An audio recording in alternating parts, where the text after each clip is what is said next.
Bismillahirrahmanirrahim. Assalamualaikum warahmatullahi wabarakatuh. Walhamdulillahi hamdan katsiran thayyiban mubarakan fih kama yuhibbu rabbuna wa yarda. Ashhadu an la ilaha illallah wahdahu la syarika lah wa ashhadu anna Muhammadan abduhu wa rasuluh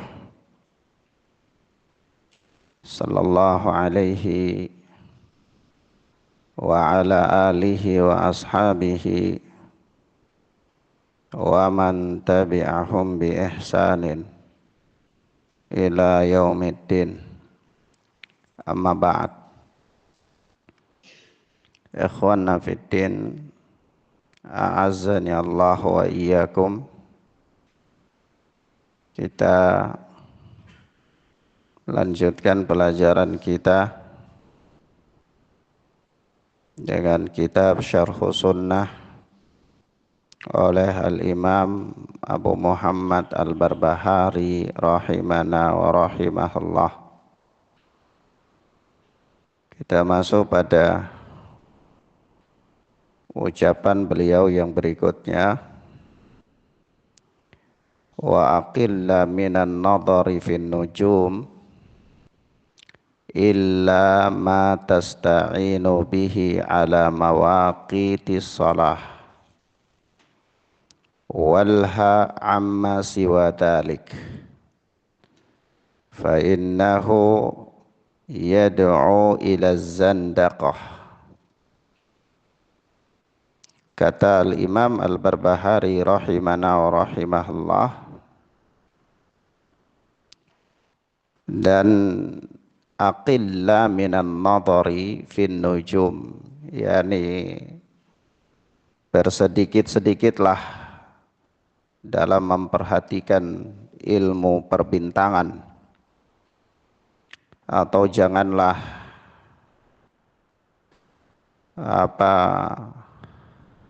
membiasakan diri untuk mempelajari ilmu perbintangan illa ma tasta'inu bihi ala mawaqitis shalah, kecuali sekedar yang bisa membantu engkau untuk menentukan waktu-waktu sholat. Walha amma siwa dhalik, dan berpalinglah dari mempelajari ilmu perbintangan untuk tujuan selain daripada menentukan waktu-waktu sholat. Fa innahu yad'u ila zandaqah, karena mempelajari ilmu perbintangan itu dapat menyeret kepada kezindikan. Naam. Ikhwan wa akhwat rahimani wa rahimakumullah, pada ucapan Al-Imam Al-Barbahari ini kita dapat memahami bahwa beliau memperingatkan kita dari masuk berdalam-dalam mempelajari ilmu perbintangan. Ya, karena memang orang yang berdalam-dalam dalam mempelajari ilmu perbintangan itu biasanya terjatuh ke dalam praktek ramal, meramalkan keberuntungan suatu kaum, meramalkan suatu peristiwa, kejadian tertentu, dan seterusnya. Dan ini merupakan suatu budaya yang terjadi pada budaya jahiliyah. Maka Islam datang untuk memperingatkan kita dan memberikan batasan-batasan. Sebab itu dalam pandangan syariat, agama yang mulia ini itu mengatur kita agar senantiasa kita jauh daripada bentuk-bentuk atau praktek-praktek yang dapat membawa kepada kesyirikan, yang dapat membawa kepada khurafat dan yang semisal, sihir dan lain-lain. Sebab itu dalam pandangan syariat, mempelajari ilmu perbintangan itu ada dua. Yang pertama adalah untuk mengklaim kejadian-kejadian alam, dan ini namanya ilmu ta'thir. Ilmu ta'thir, yaitu nanti mereka mempelajari ilmu perbintangan untuk meramal.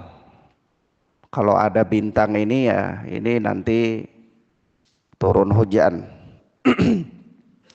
Kalau ada bintang ini ya berarti nah ini musimnya, ini musim subur.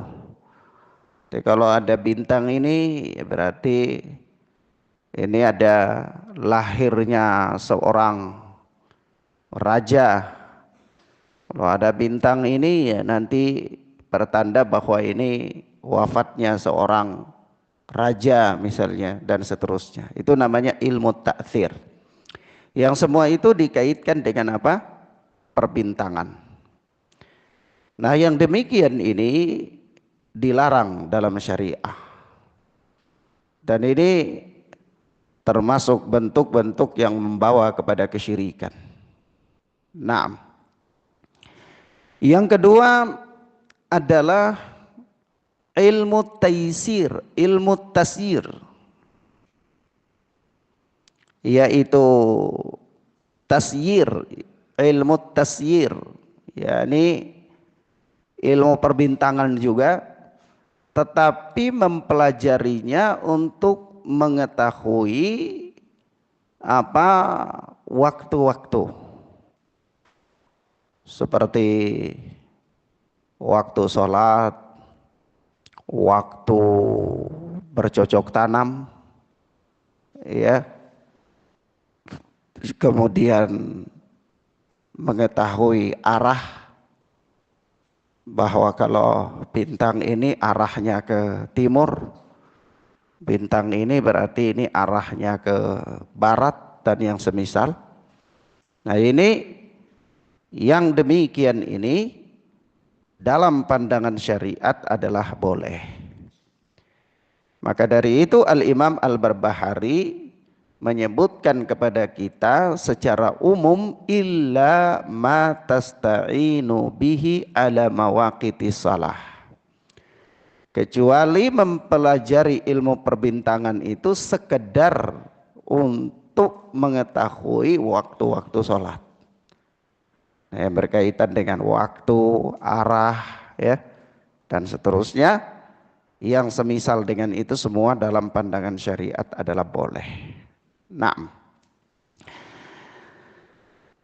maka ikhwan, a'azzani Allah wa iyyakum, karena Allah Subhanahu wa taala menciptakan bintang-bintang di langit, itu bukanlah Allah menciptakannya sia-sia, tetapi mempunyai faedah. Maka di antara faedah daripada Allah menciptakan bintang-bintang itu, yang pertama adalah rujuman lisyayatin, adalah untuk pelempar syaitan.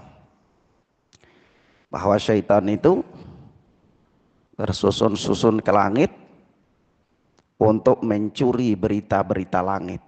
Para jin itu ya, mencuri berita-berita langit supaya nanti dia dengar, yang dia sempat dengar, dia kembali dan dia kabarkan kepada tuan-tuannya, yaitu para normal itu, para peramal itu, ya. Naam gitu. Dia sampaikan. Nanti dia sampaikan yang benar itu satu, ya dia bumbuhi dengan 1001 kebohongan. Sehingga kadang-kadang orang-orang yang meramal itu pada poin-poin tertentu ada benarnya, ya. Tetapi begitu benar orang terkagum-kagum, oh iya iya iya. Akhirnya yang lainnya dia sampaikan yang bohong. Nah, kemudian berikutnya adalah faedah daripada Allah menciptakan atau manfaat daripada Allah menciptakan ilmu menciptakan bintang-bintang di langit itu adalah sebagai penunjuk arah dalam perjalanan safar. Ya. Jadi orang dengan mempelajari bintang dia tahu oh ini arah timur ya, bagi para nelayan, bagi para musafir di padang pasir yang jauh tidak ada petunjuk jalan, itu biasanya dengan mempelajari bintang mereka tahu ini arahnya ke timur, ini arahnya ke barat dan seterusnya. Nah, kemudian ini adalah manfaat daripada Allah Subhanahu wa taala menciptakan bintang-bintang di langit. Yang berikutnya, manfaat daripada Allah menciptakan bintang-bintang di langit itu adalah sebagai zinatun lis sama, perhiasan langit. Ya, langit itu dengan adanya bintang-bintang kelihatan bagus, indah, ya, dan seterusnya. Sebagaimana Allah Azza wa Jalla berfirman, wa zayyana as-sama'ad dunya bimasabih, dan kami hiasi langit dunia itu dengan bintang-bintang, ya. Nah, inilah manfaat daripada Allah menciptakan bintang di langit. Sehingga seseorang kalau dia dengan mempelajari ilmu perbintangan itu, dia keluar daripada tujuan yang dengannya Allah menciptakan bintang-bintang ini, maka terjatuhlah dia kepada pelanggaran-pelanggaran syariat atau yang namanya kesyirikan. Nah, sebab dulu orang-orang jahiliyah itu biasanya mereka menandai kelahiran seorang raja atau kematian seorang raja dengan bintang-bintang tertentu. Maka agama yang mulia ini datang untuk menutup jalan-jalan untuk menuju kepada setiap bentuk kesyirikan. Naam. Kemudian selanjutnya berkata Imam Al-Barbahari rahimana wa rahimahullah, wa iyyaka wan nadhara fil kalam wal julusa ila ashabil kalam, dan waspadalah dari mempelajari ilmu kalam, serta waspadalah dari duduk-duduk dengan ashabul kalam, dengan para pengusung ilmu kalam. Ikhwan wa akhwat a'azzani Allahu wa iyyakum, telah berlalu ana jelaskan tentang beberapa hal yang berkaitan dengan ilmu kalam.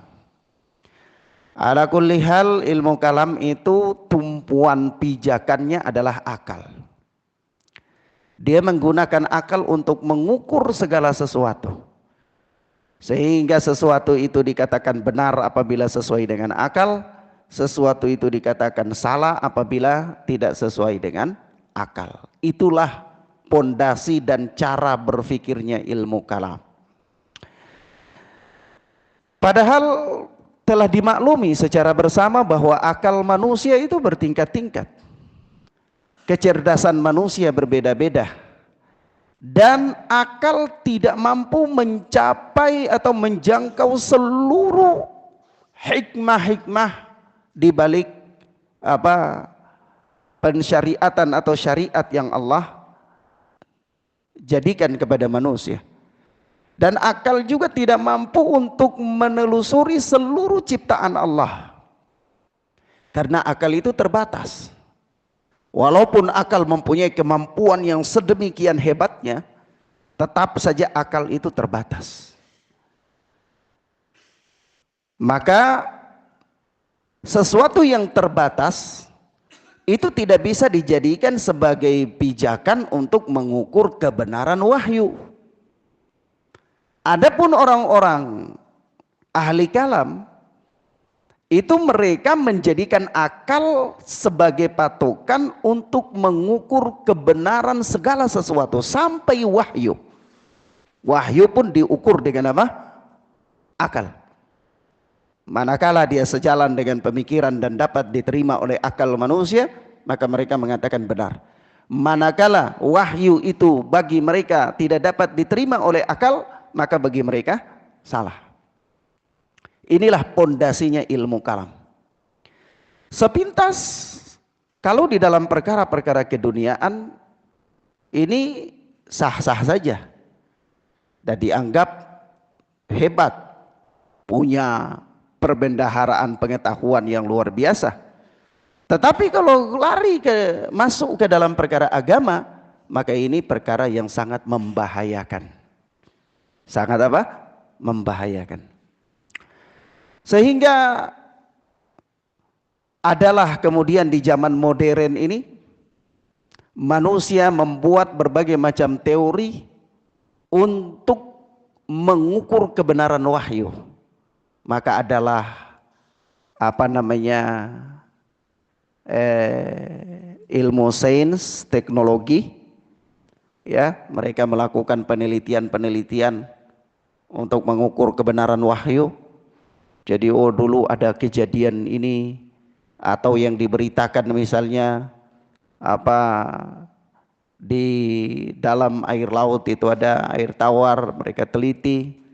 Kemudian ada lagi informasi-informasi yang disampaikan di dalam Al-Quran maupun sunnah Nabi Sallallahu Alaihi Wasallam juga mereka teliti. Dan pengetahuan membuktikannya, lalu mereka mengatakan wah inilah kebenaran, ya, bahwa demikian ini sabda Nabi ini benar, demikian ayat ini benar karena teknologi mengatakan demikian. Jadi akal kita itu digiring untuk menetapkan atau mengukur kebenaran wahyu itu dengan ilmu pengetahuan, dengan teknologi dan yang semisal.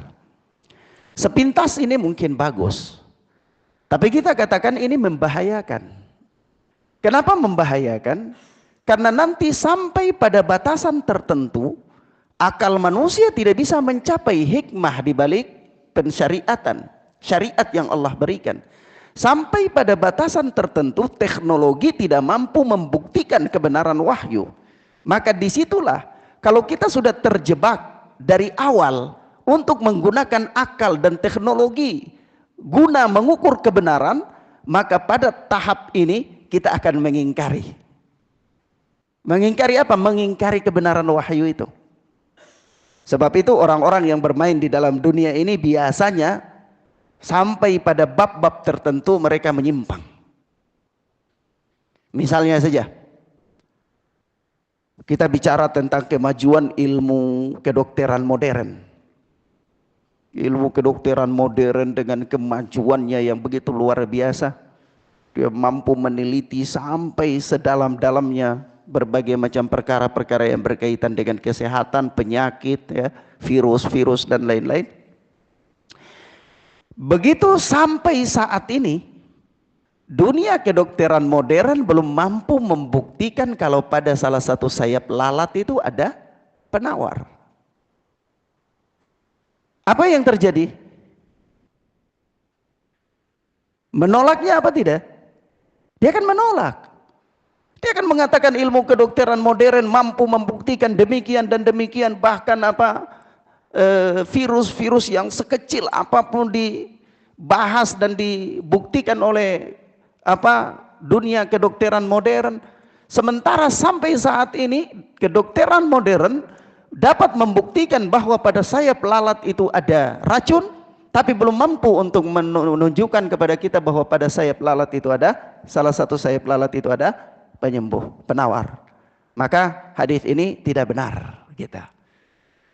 Nah, inilah yang terjadi kepada siapa namanya, Yusuf Qaradawi, terjadi kepada Hasan At-Turabi, ya, di mana mereka mengatakan bahwa kalau di dalam bab ini bahwa kedokteran kafir itu penjelasannya lebih diterima daripada hadis Nabi Sallallahu Alaihi Wasallam. Kenapa? Telah terjebak dengan pengagungan terhadap akal. Begitu pula kalau kita mengagungkan akal dalam membuktikan teknologi, membuktikan kebenaran wahyu, kita hebat, kita bermain di dalamnya, kita terjebak dalam suatu pemikiran yang anak katakan tadi. Maka sampai pada tahapnya orang akan mengatakan bahwa peristiwa Mi'rajnya Nabi Sallallahu Alaihi Wasallam ke langit itu hanya mimpi. Kenapa hanya mimpi? Karena ilmu pengetahuan mengatakan di luar angkasa itu sangat panas sekali suhunya. Saking panasnya dalam kecepatan cahaya berapa ribu kilometer itu, besi saja bisa meleleh. Iya. Saking apa? Saking panasnya. Nah, bagaimana kalau besi saja bisa meleleh, lah jasad manusia yang begitu lemah, lebih-lebih lagi apa? Bisa mencair jasadnya. Jadi tidak mungkin Rasulullah melakukan Mi'raj itu dengan jasad. Ini adalah mimpi. Gitu. Paham ya, ikhwan? Kenapa? Telah terjebak dengan akal. Padahal agama ini tidak semuanya bisa diukur dengan akal manusia. Kalaupun akal manusia mampu membuktikan kebenaran syariah, teknologi mampu mengungkapkan sebahagian hikmah-hikmah dari yang Allah Subhanahu wa taala jadikan, maka kita katakan itu hanya penguat saja. Tapi itu bukan standar untuk mengukur kebenaran wahyu. Membuktikannya atau tidak membuktikannya kita tidak peduli dengan itu. Tetapi yang kita peduli adalah wahyu adalah wahyu. Begitu. Mafhum ya ikhwan? Paham ya? Nah. Nah, inilah ilmu kalam. Sebab itu para ulama dari zaman ke zaman sangat melarang untuk bergaul dengan para ahli kalam, mempelajari ilmu kalam berdalam-dalam dan seterusnya. Nah, karena orang-orang yang mempelajari ilmu kalam sampai pada akhirnya terjatuhlah dalam akidah Mu'tazilah, ya, dan seterusnya dari akidah-akidah yang menyimpang. Nah, kalau kita lihat keterangan para imam-imam madhab atau para ulama salaf terhadap ilmu kalam, mereka sangat mencelanya, sangat memperingati umat darinya. Sebab itu kalau kita lihat ya, Al-Imam Asy-Syafi'i sendiri itu beliau mempunyai ketetapan bagi orang-orang yang mempelajari ilmu kalam. Ya, kata beliau hukuman yang paling layak bagi pelaku ilmu kalam itu dipukul dengan pelepah kurma, digiring di khalayak ramai, ya, sambil mengatakan inilah orang-orang yang meninggalkan Al-Quran dan Sunnah dan kembali kepada ilmu kalam. Ya. Tetapi subhanallah, di zaman ini malah ilmu kalam itu mendapatkan posisi yang luar biasa dan dianggap sebagai pemikir-pemikir, dianggap cendekiawan-cendekiawan. Padahal tahukah antum ya ikhwan, terjadinya kerusakan-kerusakan di dalam agama ini itu sangat bermula dari masuknya ilmu kalam ke dalam dunia Islam. Ketika pemuda-pemuda Islam mereka malas belajar Al-Quran dan Sunnah, kemudian buku-buku filsafat diterjemahkan ke dalam bahasa Arab, maka orang-orang memfokuskan dirinya mempelajari ilmu kalam, Mereka meninggalkan Al-Quran dan Sunnah, akhirnya mereka bermain-main di dalam logika, terjebak di dalam akal mereka, terjadilah kesesatan demi kesesatan. Iya. Naam. Maka ikhwan fiddin azani Allah wa iyyakum, tidak ada jalan keselamatan di dalam beragama melainkan hanya kembali kepada Al-Quran dan Sunnah dan pemahaman salaful ummah. Selain itu tidak ada lagi jalan keselamatan yang lain. Maka barang siapa yang berpaling dari Alkitab dan Sunnah kepada akal, dia sesat. Barang siapa yang berpaling dari Al-Quran dan Sunnah kepada penelitian-penelitian, dia sesat. Akal harus tunduk kepada Al-Quran dan Sunnah. Akal manusia harus tunduk kepada Al-Quran dan Sunnah, tunduk kepada wahyu. Kemudian selanjutnya berkata Al-Imam Al-Barbahari, wa alaika bil athar wa ahlil athar wa iyyahum fas'al wa ma'ahum fajlis wa minhum faqtabis.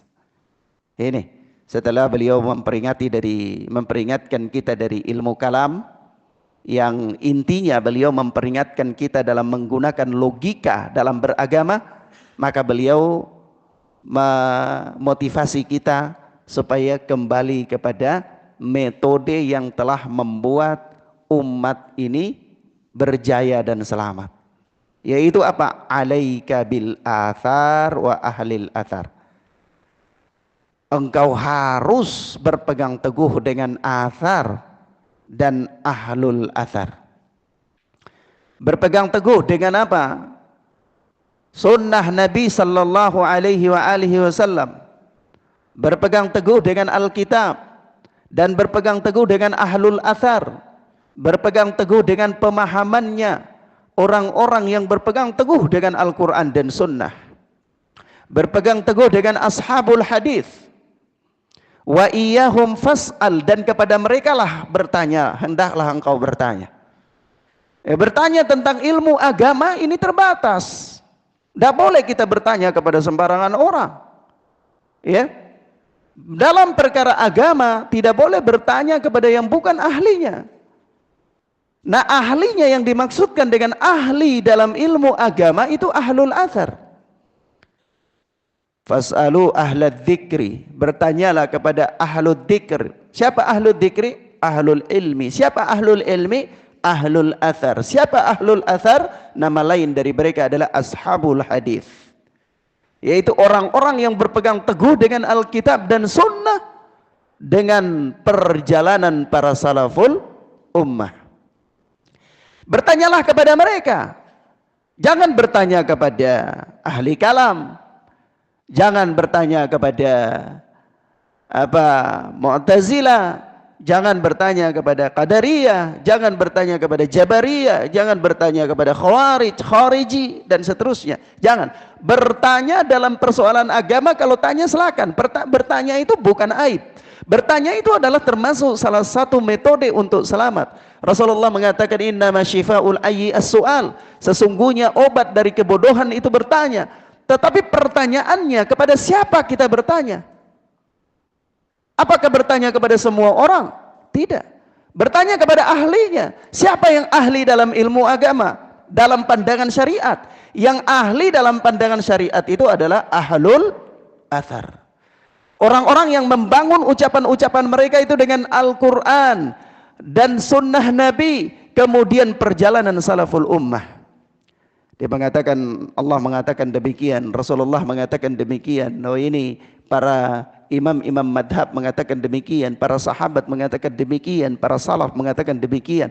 Dia membangun pemikiran dan pendapat-pendapatnya di atas itu, di atas athar. Iya.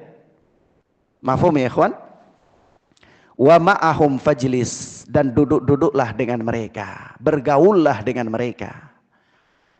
Bergaullah dengan mereka. Wa minhum faqtabis, dan dari mereka lah engkau mengambil ilmu. Ambillah ilmu dari mereka. Jadi Al-Imam Al-Barbahari menyebutkan satu metode keselamatan dalam beragama. Metode selamat dalam beragama itu berpegang teguh dengan athar dan ahlul athar. Bertanya kepada ahlul athar, bergaul dengan ahlul athar, mengambil ilmu dari ahlul athar. Itu metode untuk selamat. Karena ya teman itu, kata Nabi sallallahu alaihi wasallam, dinul mar'i ala khalilih falyanzur man yukhalil. Agama seseorang itu tergantung dari teman duduknya, maka hendaklah seseorang dia memperhatikan siapa teman duduknya. Jadi bergaul teman gaulnya. Begitu juga Rasulullah memberikan perumpamaan seperti apa orang yang mathalul jalisi su'i wa mathalul jalisi, perumpamaan orang yang berteman dengan teman yang buruk dan perumpamaan orang yang berteman dengan teman yang baik. Itu seperti apa? Orang yang berteman dengan penjual minyak wangi dan orang yang berteman dengan pandai besi. Maka ini sangat orang yang menginginkan keselamatan agamanya, dia harus berhati-hati di bidang ini. Hati-hati dalam memilih teman, hati-hati dalam memilih orang untuk bertanya, dan hati-hati dalam mengambil ilmu. Ya. Nah, dia terbatas hanya kepada ahlul athar. Naam. Taib. Demikian ikhwanna fiddin azanillahu wa iyyakum. Ini beberapa hal yang bisa kita sampaikan pada kesempatan di pagi hari ini. Mudah-mudahan bermanfaat bagi kita insyaallah taala.